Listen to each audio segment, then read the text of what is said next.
به ادامه برنامه خوش آمدید. من فکر میکنم که فلفل ما الان آماده است و من میخوام که اینو از توی آون در بیارم.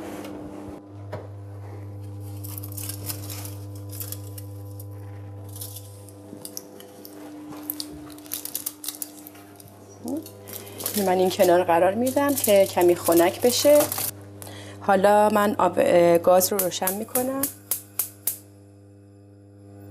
و روی حرارت ملایم قرار میدم. روغن سبزیجات ارگانیک استفاده میکنم. خب برمیگردیم اینجا. من لازمه که جعفری رو حالا با این موادمون مخلوط بکنم.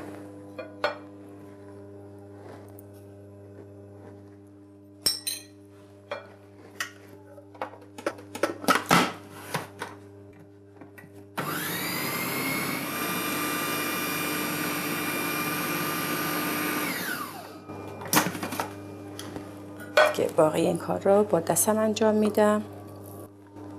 من بقیه این رو با قاشق مخلوط میکنم. همونطور که میبینید یک خمیر خوب یک دست به دست اومده.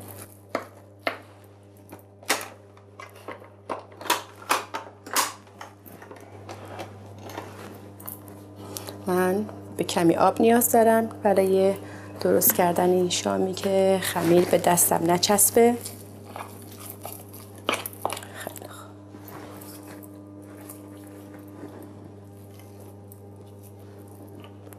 به اندازه یک نارنگی درست میکنیم.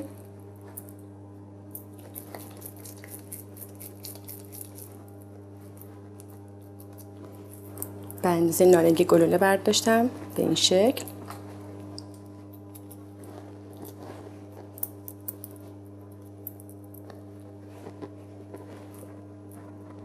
و حالا در روغنی که از قبل آماده شده قرار میدم.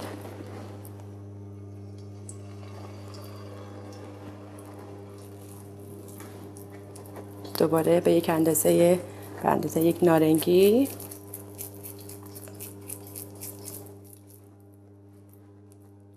این شامی بسیار مغذی، حاوی پروتئین و روغن‌های چرب ضروری، امگا 3، امگا 6، ویتامین B، ویتامین A و ویتامین C هست که ما با همراه این فلفل استفاده می‌کنیم. ویتامین C کافی به بدن میرسه.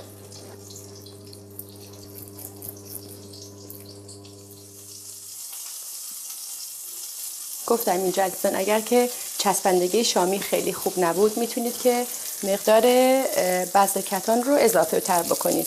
بیشتر پودر کتان بهش اضافه بکنید چسبندگی موادتون بیشتر خواهد شد.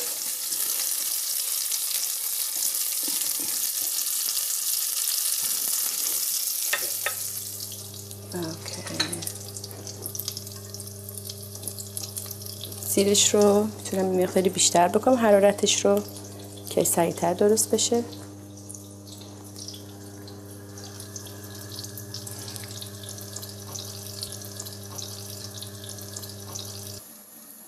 خیلی خوب. به خوبی سرخ شده.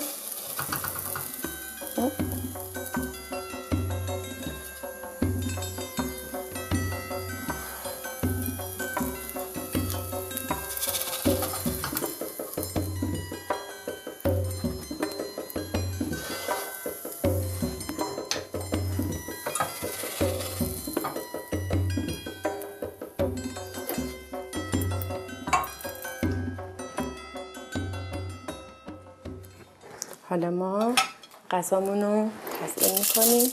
آماده سرو هستش.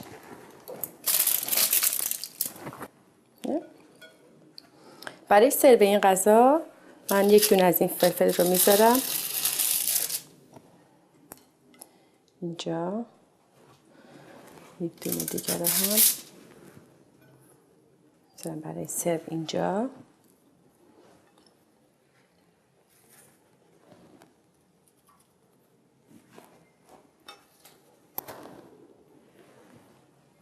به این شکل آماده سرو است با کمی سالاد سرسبز و سبزی تازه.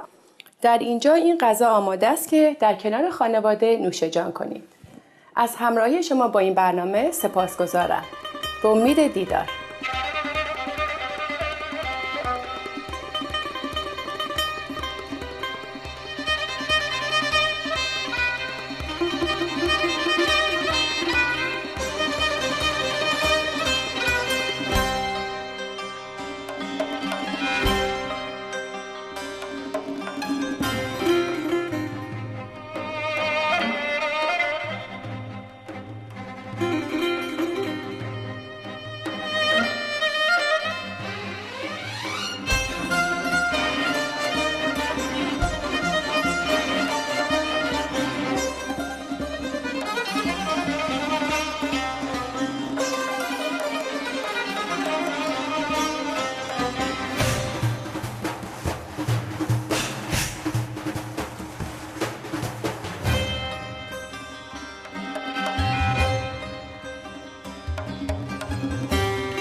For more details, please visit www.suprememastertv.com/VEG.